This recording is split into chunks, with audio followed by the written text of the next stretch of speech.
Alright, welcome back to Winnapaug Country Club. We are in the back nine. Having a good time so far, though the putter's been a little rusty on the front. Let's see if that changes on the back. Just a reminder, this course was designed by Donald Ross in 1922, and I'll be touching on a couple of the design characteristics that still remain over the course of the round. And I'm using my primary Hickory set, which are 2 woods from Louisville Golf, 5 original irons, and a putter. I also have a new addition I'll show you here on the back nine. And for ball, I'm using a low compression Wilson zip with a mesh pattern that I applied with an antique mold. So let's get back into the action here. Number 10 is a straight ahead par 4, 395 yards, plenty of room on the left and right. Again, this hole and the next kind of follow Ross's philosophy about easing a player back into a round. There's a pretty big walk between number 9 and number 10, so it really does feel like a second course here. And there's the debut of the Hickory Hacker Shot Tracer. New subscriber Logan was watching the front nine and said he was having a hard time following the ball and asked if I'd considered using a shot tracer on the course blogs. And I said I actually had looked into it, but the app I had before was pretty glitchy and it just wasn't working right, so I set it aside. But I took a closer look after Logan's suggestion and found a new app which is much easier to use and looks better too. So I think it's going to add a lot to the longer shots, just so you can see what I was seeing on the course. But I think we'll probably call it the hosel finder for the most part, because it's going to keep me honest here and show you how bad some of these shots can get. That one got lucky and actually bounced off the tree back into play. I was a little rushed here on these last few shots because a guy came up and talked to me about a situation going on at the golf course, which I'll get into on hickoryhacker.com in a future article. But anyway, I had some people behind me all of a sudden and I needed to hurry up. So that's never a good recipe for success in golf, but you know, it is what it is, and I wanted to get going so I wasn't holding anybody up. I said I'd talk more about the ball I'm using. It's pretty cool. Basically got a antique mesh pattern mold, cast iron mold, and I've been taking these Wilson zips, which are pretty inexpensive balls and great for hickory golf, putting them in a toaster oven inside the mold, and then they come out with this cool mesh pattern. I'll probably do a video on that process in the future.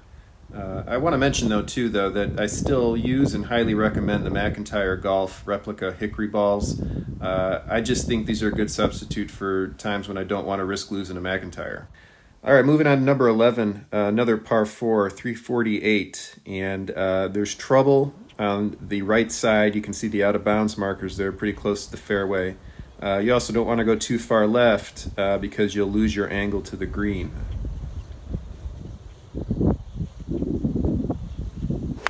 Fortunately, I put this one straight, and Shot Tracer shows as much. So I'm right in the middle of the fairway here. I'm sitting about 135, 140 out using the 36-degree mashie, which, like the front nine, is still my go-to club back here. And this was a nice shot. Just came short of the green. You can hear the wind howling back here. You'll see in a moment here just how close we are to the ocean. And the wind is pretty much a constant factor. In fact, it blew the flag off of this stick here, so I couldn't even see where the stick was till I got up to it.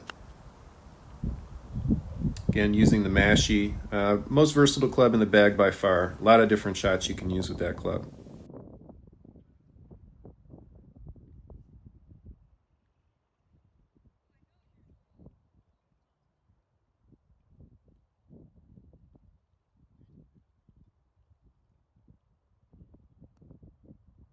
This green was quicker than I thought it was going to be, so that kind of threw me for a bit of a loop. Fortunately, that was a short one that dropped. So now we move on to my first favorite hole on the back nine. It's number 12, par 3, right alongside the water here. That's a saltwater marsh called Winnapaug Pond, but right on the other side of that horizon is the Atlantic Ocean. So all the elements that you'd expect on an oceanside course are certainly present here at Winnapaug on these first few holes in the back nine. Another nice shot here with my mashie. That's about as far as I'll try to hit the mashie, 145 yards. But that was into the wind and came up short, but straight ahead, so I was satisfied with that. It's a relatively easy chip from here. So, if you miss the green short, not a big deal. And again, using the mashie.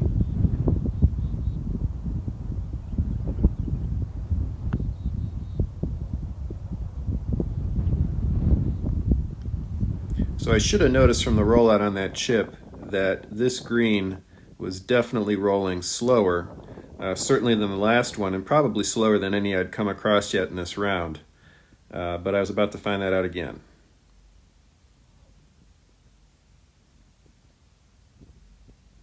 Yeah, it just kind of stopped, and I was going into the wind, so left that par putt short. But definitely one of the prettier holes I've ever played. I always look forward to coming up to this one. So now we head back away from the ocean. Number 13 is a par 5, 472. Got some houses there on the right side, but they actually serve a good aiming purpose. Not to try to hit them, of course, but to just kind of set your line. Along with the mashie, my driving Brassie was another pretty consistent club for me on this particular day.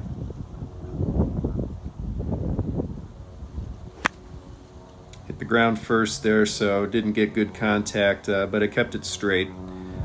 Still, I'm pretty short here now on a par 5, so I've got some work to do. Here's my 21 degree Jack White spoon from Louisville Golf again. Really didn't need to use this much today, but that led to some inconsistencies when I did have to use it. That one I came over the top big time. Banana slice over onto that hill. Fortunately, it didn't end up in someone's backyard.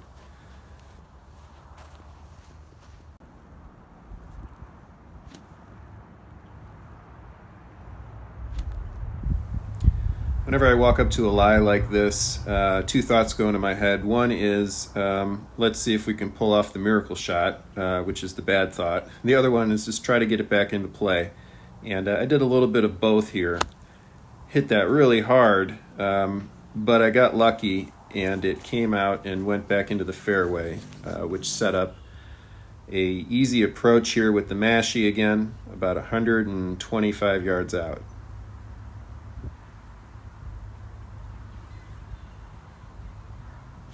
Got nice crisp contact on that, but with the wind behind me and a bit of an elevated approach, put too much on that. And that's just another symptom of winter rust, misjudging distance.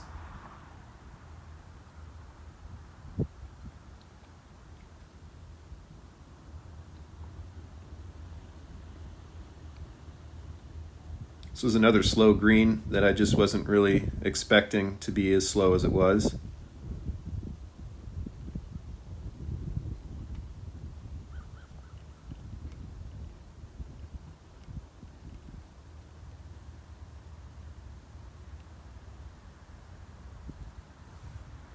When I played here the first time in fall of 2020, greens were definitely running quicker, so this is not normal speed. But fortunately, another short one that went in. So now we're heading back across the street toward the clubhouse. Number 14 is a 383-yard par 4, dogleg left, and there's a long bunker on the right side on that tree line. I usually try to aim pretty much straight ahead because with the driving Brassie, I can take an angle that's about 220 yards out, and I know I'm probably not going to hit it into that bunker.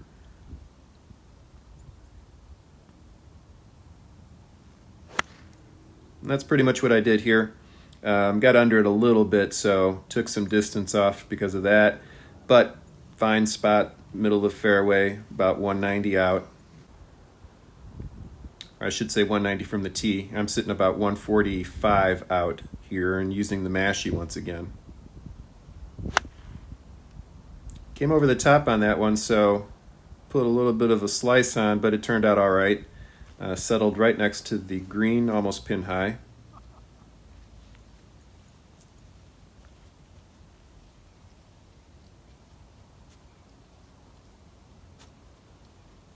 This was one of those days where I probably could have just brought my driving Brassie, my mashie, and my putter, and I would have had plenty of clubs. That's one of the great things about a course that's only 5,900 yards long. It's perfect length for hickories. So I'm still looking for a par at this point, and feeling like this might be the opportunity.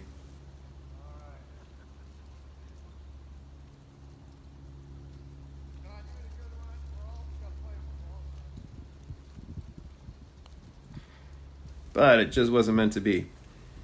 And you can see that was a pretty significant break there.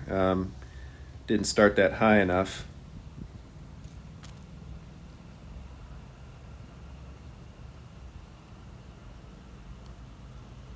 So another short one for a bogey. That takes us to my next favorite hole in the back nine, number 15. A short par 5 that goes uphill but then downhill on your approach. And there's some interesting Ross characteristics evident on this hole that I'll point out on the approach. But the game plan here is straight ahead, follow the cart path up to the top of the hill.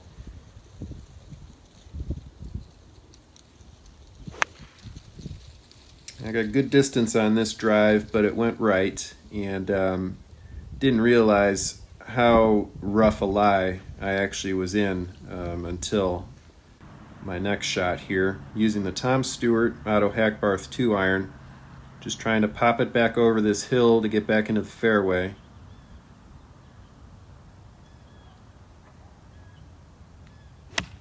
And I'm not sure what happened there. I don't know if there was something that was in front of the ball that I didn't notice. It definitely took a lot more dirt than I needed to, but it was just a weird shot. So again, using the Tom Stewart 2-iron here, just trying to pop it back into the fairway. That time I ended up grounding it, but had a lot of forward momentum, and it found the slope. And this approach is my favorite part of the hole. You've got these nice hills here that Ross referred to as hummocks. Kind of gave the course some Scottish character, and he liked to use these whenever he could. And both of those previous bad shots led to this, which was the shot of the day for me.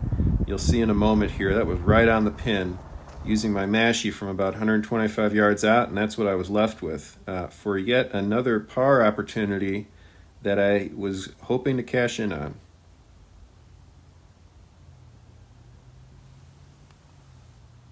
And that one had to touch every bit of the cup, but it went in for my first par of the day.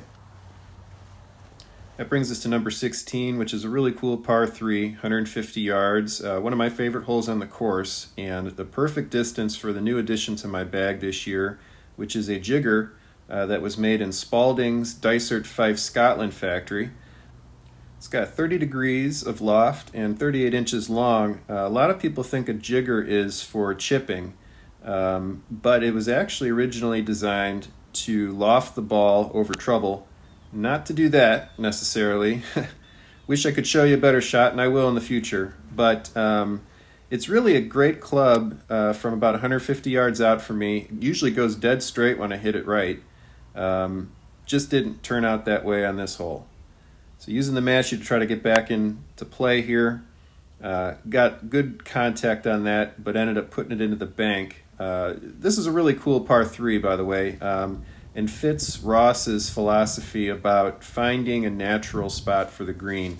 Ross was not moving a lot of land on his courses for the most part. He was trying to place the course within the land, and this hole is one of the best examples of that at Winnapaug, where this was just kind of a natural spot, a plateau for the green. And it's a tough one to stay on, especially when you're up here on this ledge, trying to get the ball back into play. You can see the green rolls pretty well from back to front. So not a whole lot I could do with that. Ball settled toward the bottom of the green here, leaving me with a long putt. But still, this is one of the cooler holes on the course, and even though I didn't play it how I wanted to, I still have a good time no matter what happens on this hole. It's a decent lag putt there.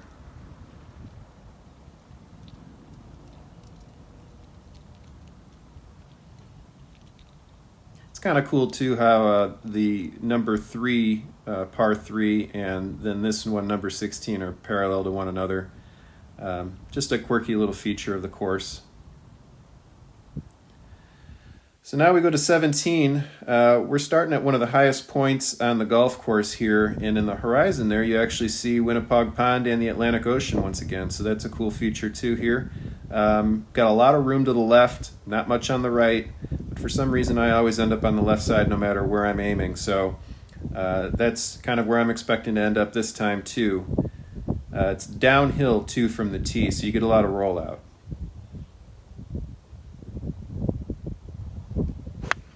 And that was a bullet. So I'm going to get plenty of rollout from that one, even though I'm off on the left side rough.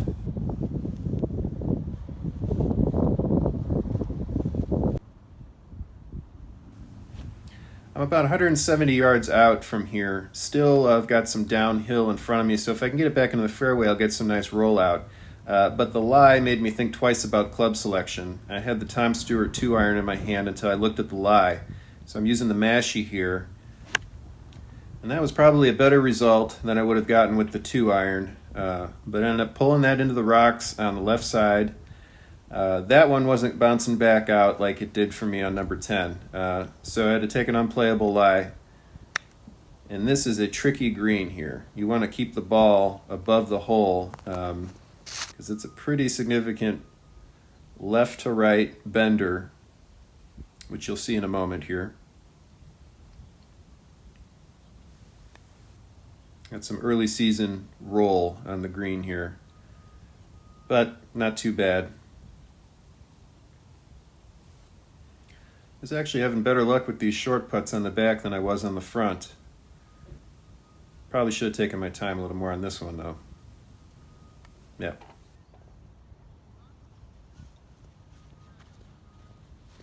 All right, so let's close it out on a high note here on number 18. Short par 4, 302 yards, elevated tee here, lots of room on the left and the right, but you've got a downhill approach and then an elevated green, so that's where this hole gets tricky. Cool feature here too, you can see the ocean once again on the left and that big rock, which Ross liked to bury rocks that he'd find on the course, called chocolate drops here in New England. I'm going to get a closer look at that rock, obviously, after that tee shot. Not sure what happened there. Don't know if I was tired or what, but worm burner to the left, just a bad shot. Using the Jack White spoon, but that was a nice shot. It was good to finally get a good shot out of that club. Hadn't swung it that much that day, but it was nice to close out the round with that one. So that puts me within about 75 yards of the green. A little bit of a valley before you get to elevated green, so the distance can throw you off a little bit. Nice contact, but I hit a little fat and ended up just on the bottom of that slope. So again, giving you a nice look at what you've got to work with though on this green. Just trying to chip this up with the mashie and hope it doesn't scream past the hole. Fortunately, I hit that right where I needed to on the green and rolled it up and left myself with this putt to close out.